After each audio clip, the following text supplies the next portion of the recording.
Welcome to The Market That Moves America, a podcast from the National Center for the Middle Market. The center is the leading source of knowledge, leadership, and innovative research on the middle market economy.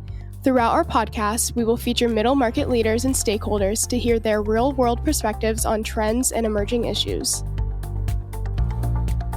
Business transitions in the middle market are a highly common occurrence in general, but for a business owner who has spent years growing and nurturing their company, it may only happen once in their entire career. On this episode of The Market That Moves America, we welcome Sharon Heaton, founder of sbLiftOff and author of the book LiftOff, 12 Things to Know Before Selling Your Business. Welcome to The Market That Moves America. My name is Doug Farron, Managing Director of the National Center for the Middle Market, located at The Ohio State University Fisher College of Business, and the host of this podcast.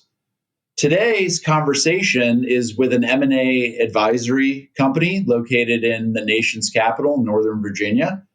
So joining me today is the founder and CEO of sbLiftOff, Sharon Heaton. Sharon, welcome to our podcast. Thanks, Doug. It's great to be here. So first, can you just tell us a little bit about your background and how you founded your firm, sbLiftOff? Absolutely. I'm going to start off with a confession. I am a recovering attorney. So I started off my career as a lawyer, working in some of the biggest law firms in the country, including Skadden Arps, and working at the very top of the market. Over time, my career took me to the U.S. Senate and then large companies. As I went further in my career, I found the middle market, and I fell in love with the middle market. Those are the people who sit at their kitchen table and come up with an idea and turn that idea into money. So that is the backbone of the U.S. economy, and I've created a company that's really designed to serve those people. That's great. That's a very diverse background, set of experiences. Sounds like you're very well versed in the middle market, and you have recently written a book. That's how you and I met, through your book launch event recently, called LiftOff, 12 Steps to Selling Your Business. Why did you decide to do that, given that there's probably a number of books out there about M&A in general, but what was your kind of motivator for your book? There are so many books out there on M&A, and most of them are written for people who are experts in M&A.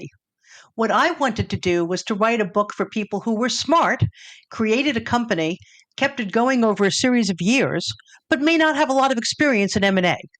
So I wanted to be able to write a book where I answered the questions that people ask me on a daily basis. Is my company sellable? What will the process be? How is it going to be valued? What is this due diligence I keep hearing about? I wanted to answer these questions in a very straightforward way, without jargon, aimed at the people who have created these companies. Yeah, and here at the center, I think you're hitting on one of the key points that we've seen. These are businesses that are critical to our nation's economy, yet they've been, for many years, ignored and often misunderstood.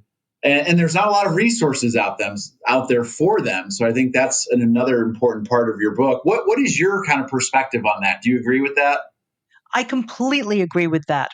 There are entire newspapers, such as Wall Street Journal, focused on the upper ends of the market.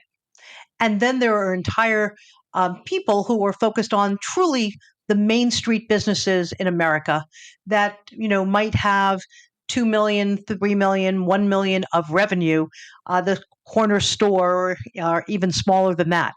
But there's this entire market of companies with 10 million up. We focus on up to 100 million, but I know the Center for the Mid-Market goes to 1 billion. And that mid-market is so incredibly important to our economy. I often analogize that this part of the market is like the middle child. The first child gets a huge amount of attention, and the youngest child is cute and adorable and gets a lot of attention as well. That middle child is pretty darn important to that structure of the family, and in this case, in the economy. So that mid-market is critically important. It moves our economy.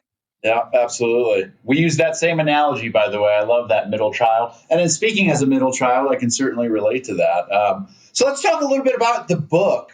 First of all, I loved reading the book. When I was sent a copy, I set aside some time, and it took me about half the time that I expected because I just wanted to keep going from chapter to chapter. So certainly my compliments on how it was organized and structured, just very logical and easy read.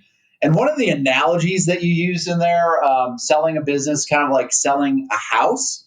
And I thought that was a really good way that resonated with me personally, relating those two sales processes. Can you expand upon that a little bit and just talk to our audience about what you meant by that? Absolutely.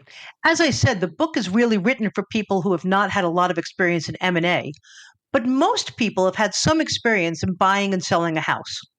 So I thought if we could start with something that people have familiarity with and jump off from there, it might make the concepts a little bit easier. So, for instance, when a buyer is buying a company, they need to have both equity and debt. And people's eyes roll over in their head. But if you say, hey, the equity is like the down payment you put on the house, and the debt is the mortgage, people say, oh, yes, I completely understand that. That makes perfect sense. There are major differences, however, between selling a house and selling your company. Selling a house, the first thing you do is you put a sign outside your yard saying, I'm selling my house. You tell everybody that you know and you put it in the newspaper because you want as many people to know as possible to get a buyer. Well, selling a company is very different because, on one hand, you have to market your company. On the other hand, confidentiality is incredibly important when you're selling your company. You don't want your competitors to know that you're selling. You don't want your customers to know. And you don't want your employees to know until it's the right time. So, figuring out how to market something without being open about it is a challenge. But starting with the house analogy, I think, gives people a grounding and we can work from there.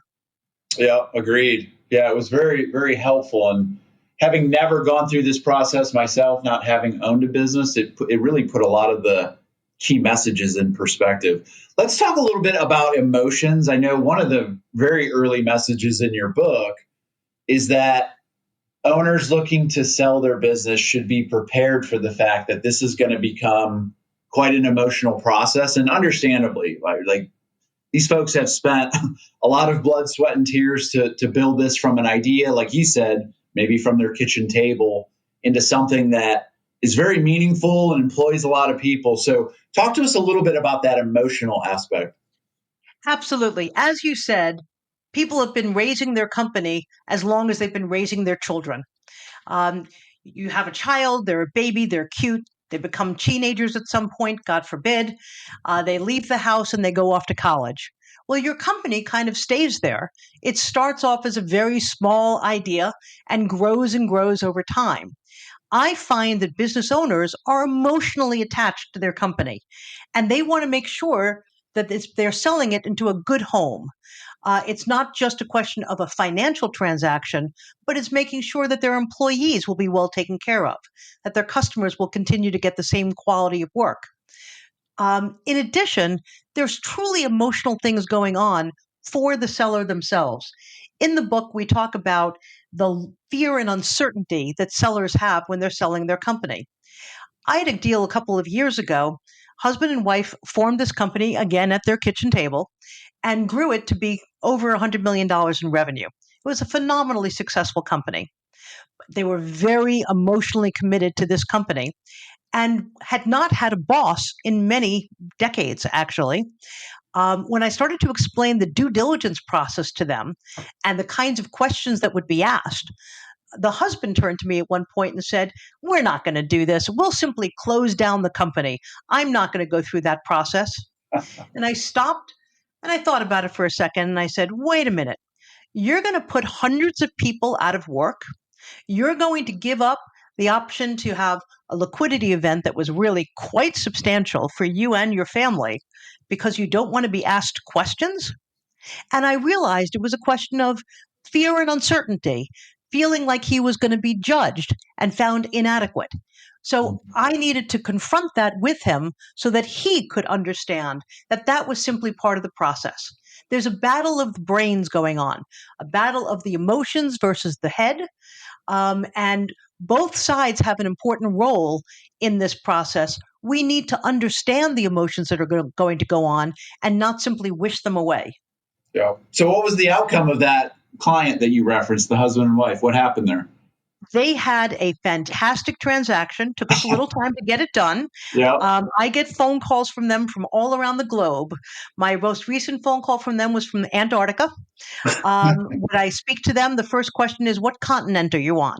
They're having the time of their life, and it's working extremely well for them. Oh, that's great. So on a related note, one of the other things that you mentioned quite a bit in the book is empathy. And the way you frame it up is that empathy is kind of an M&A superpower. Explain that to us a little bit. Empathy is a superpower that can save deals. You know, we watch these superhero movies and somebody has x-ray vision and this one can fly. Empathy in negotiations, and M&A is a negotiation, is being able to see the world from the other person's side. If you had perfect clarity as to what was going on in the head and in the world of the party that you're talking to, your ability to come to a deal is going to be so much more stable and get it over the line. So, for instance, buyers need to understand that sellers are emotionally tied to their company. Um, we had one deal where it was, again, a husband and wife who were selling the company, and we brought in some private equity buyers from around the country. And one firm came in, I think they were from LA, and a young man came in, threw his backpack on the table, put his feet up on the desk, and turned to the couple and said, "Let me tell you what you're doing wrong with your company." I could have ended the meeting at that moment. That buyer had no empathy for that seller. Mm-hmm. In contrast, sellers really need to have empathy for buyers because buyers, no matter how much due diligence they do, will always know less about the company on the day of close than the seller does. And the seller needs to understand that the buyer is dealing with their own fears and uncertainties. And sellers need to be empathetic as to what the buyer is going through. Mm-hmm. Empathy is a superpower, and it really makes a difference for getting the deal done. That's a great segue into my next question because the book talks about many of the key different types of buyers, and two that I'd like to focus particularly on are two that we see pretty frequently here at the NCMM. That is private equity as well as generational transfers. And each of those have their own, reputations, both good and bad. Can you kind of maybe compare or contrast those two and share some of the common themes or misconceptions across both PE as well as generational transfers? Absolutely. So let's start with the generational transfer. The generational transfer is essentially an M&A transaction with a heavy overlay of family dynamics on top of it. In fact, it's so dramatic that there was an entire TV show called Succession based on the transfer of a company from one generation to the next. There's so much more than simply the company that's being dealt with at that point. It's the dynamics of the family, the relationship among siblings, and people's goals. Very often we find that the seller, the parent or the grandparent, very much wants a child to take over that company. The child may not be interested, may be feeling a little pushed into it. You really want to have a buyer and a seller who really want to be there. You want to make sure that the dynamics are incredibly important. We did a deal a couple of years ago where, again, it was a husband and wife who were selling the company, but their son worked in that company, and the son was deeply involved. So early on in the process, I turned to the son and I said, "Why don't you buy this company? You understand its very substantial strengths. Why don't you do this?" And he said, "Well, Sharon, I have a brother and a sister. If I succeed in growing this company and making it very profitable, I will get 1/3 of that benefit. However, if I mess this up, I will never live it down with my siblings. There's no win in this for me." So that was a generational transfer that the child said, "I don't want to be a part of this. I want to help them sell it, and I might buy a different company, but I'm not going to buy this one." You really need to be thinking about it not only from the seller and the buyer's side, but who are the other family members that might be impacted by it. So generational transfers have all the complexity of a normal M&A transaction with a large overlay of family dynamics on top of it. Private equity can be a very different structure. While the private equity tends not to be emotional in the same way that a generational transfer would be, the private equity is a very large category. There's lots of different types of private equity. And some private equity would be terrible at buying founder-owned companies. They have as much compassion as the private equity person who threw that pack on the table.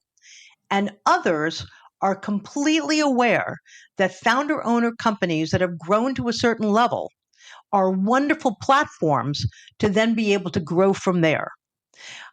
So in the last 10 or 15 years, there's many more private equity firms interested in being the first institutional capital at the table and bringing those companies standing on the platform built by the founder owner and then growing it into its next generation.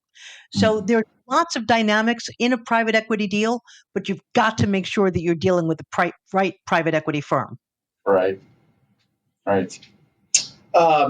There are also some special considerations around companies that deal in government contracting, and to the extent that you even devoted an entire chapter of your book to it.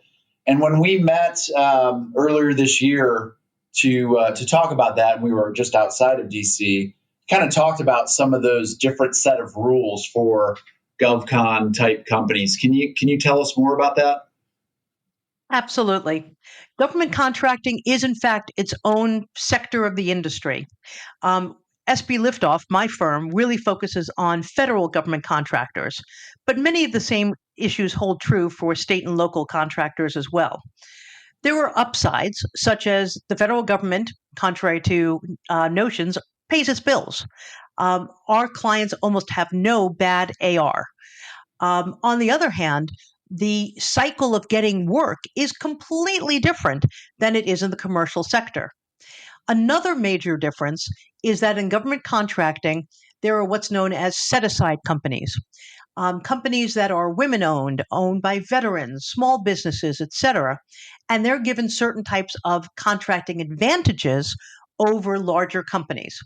That's kind of a dual-edged sword, however, because on one side, it's easier to start a company and start selling to the government, and easy is a qualified word in that context, and you can get to $3 or $5 or $10 or $15 million in revenue.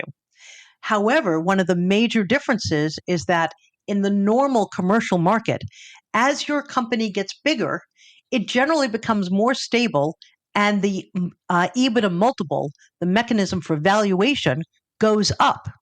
In GovCon, if you're a company that has designations, your multiple may in fact go down because you might be sizing out at some point and have to compete in the full and open market. It's a really very different structure. One of the reasons I put the chapter in there about government contracting is A, that's a lot of my clients, but B, each company, each sector is different. And it's important that you work with M&A advisors who understand your business. Don't assume that somebody who has done one kind of transaction could absolutely and easily do something in a very different industry. Mm-hmm. And that's really where I'd like to spend the last part of our conversation today is, if you take a step back, Sharon, what do you think are some of the key responsibilities of a good M&A advisor as they work with companies along this journey? Good M&A advisor should be a Sherpa. They should be somebody who is walking a path with you, but also has the ability to kind of see what's ahead and prepare you for it. When we're talking to our sellers, one of the first things that we do is put them through what we refer to as our masterclass slides. Again, similar to the book, the same issues come up over and over again. So what we'd like to do is to educate our sellers so that they understand things like working capital or tail insurance, things that normal people haven't thought about before, but will come in a transaction. Your M&A advisor should be somebody who's truly working with you to get this deal to a good place, but also is educating you along the way so that everything is not coming as a surprise to you. A good M&A advisor should pay for themselves by being able to negotiate a better deal or terms or things that are important to you. You also need to decide the philosophy that you want to do. There are definitely people who want to sell, and the only thing that matters to them is the money. I've actually met very few people like that in the mid-market. In the mid-market, I find that sellers care a lot, not only about the purchase price, but about what happens to their employees and their customers and the quality of work that's going to be done after a transaction.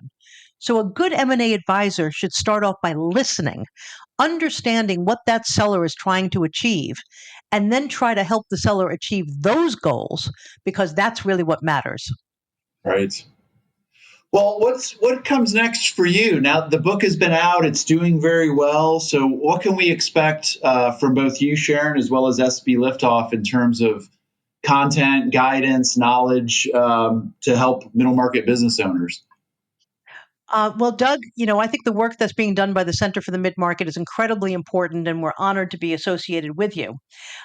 We think that there's a lot of education and information that needs to get out there. And we think that the more that we can be talking to people and giving presentations and podcasts, the more informed sellers will be. We're looking to take a little bit of that fear factor out of the process so that people can, in fact, excuse the terminology, lift off to their next goal in life. We really want to have the people who are the founder owner be empowered so that they can make the decisions that are important to them as they move on with their companies. So I have one final question for you, Sharon. If we have a business owner who's listening and they're maybe started to contemplate selling their business, what would be the first thing you would recommend that they do?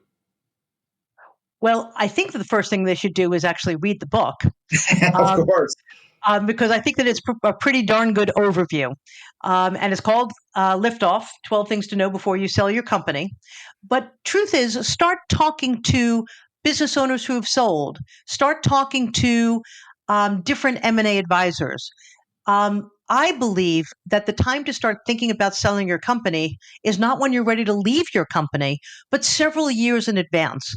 At sbLiftOff, we talk to business owners 3-5 years before they're going to sell their company, because there are changes that you can make to your company that can have a significant impact on the value of your company.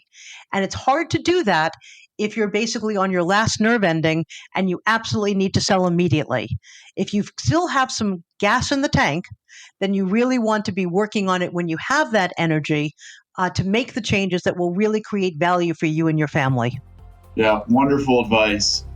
Well, thanks again for this discussion. It's been wonderful having you on The Market That Moves America, and appreciate all your insights. Thanks, Sharon.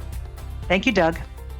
For more about sbLiftOff or Sharon's book, The 12 Steps to Selling Your Business, visit their website, which is sbLiftOff.com. Thanks, and look forward to speaking with everyone on our next episode. Thanks.